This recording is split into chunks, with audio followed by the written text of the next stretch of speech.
one of the great untold stories of the Iraq War. How, just over a year after the invasion, the United States funded a sectarian police commando force that set up a network of torture centers to fight the insurgency.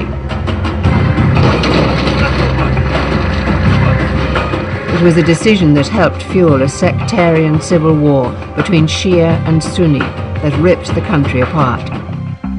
At its height, it was claiming 3,000 victims a month. This is also the story of James Steele, the veteran of America's dirty war in El Salvador. He was in charge of the US advisors who trained notorious Salvadoran paramilitary units to fight left-wing guerrillas. In the course of that civil war, 75,000 people died and over 1 million people became refugees. Steele was chosen by the Bush administration to work with General David Petraeus to organize these paramilitary police commandos. This is the only known Iraqi video footage of Steele, a shadowy figure, always in the background, observing, evaluating. The man on his left is his collaborator, Colonel James Kaufman. He reported directly to General David Petraeus, who funded this police commando force from a multi-billion-dollar fund. The thousands of commandos that Steele let loose came to be mostly made up of Shia militias, like the Badr brigades, hungry to take revenge on the Sunni supporters of Saddam Hussein. Steele oversaw the commandos, mostly made up of militias.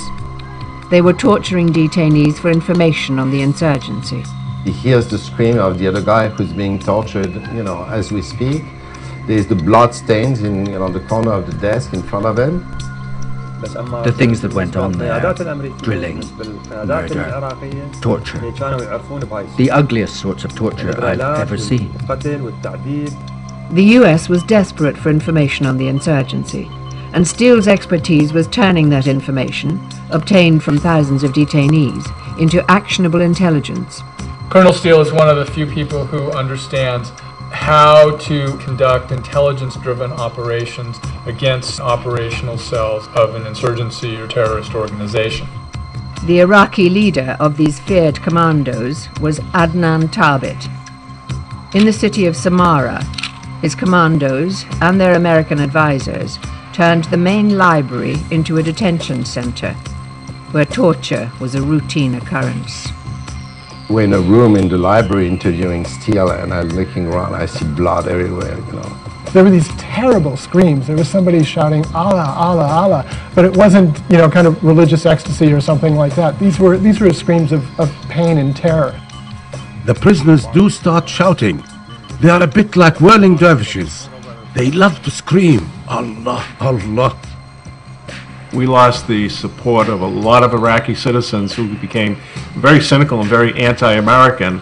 Even the ones who were friendly with us couldn't understand why we were allowing this to happen. The commandos quickly grew into a powerful 12,000-strong force with a national network of torture centers.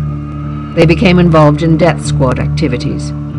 They were completely infiltrated by the Shia militias, but General Petraeus claimed not to see that coming. We kept hearing this all the time, Martin, that this or that.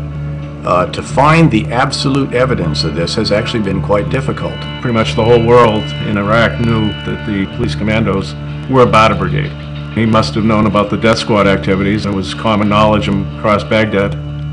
The Bush administration also denied any knowledge of these death squad activities.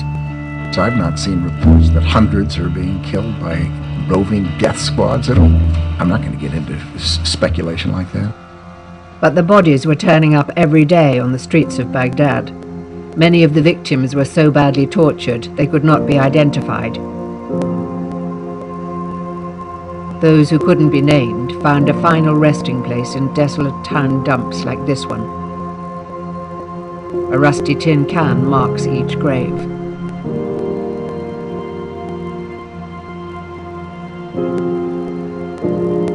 James Steele was decorated by Donald Rumsfeld for his work in Iraq. He lives in Texas.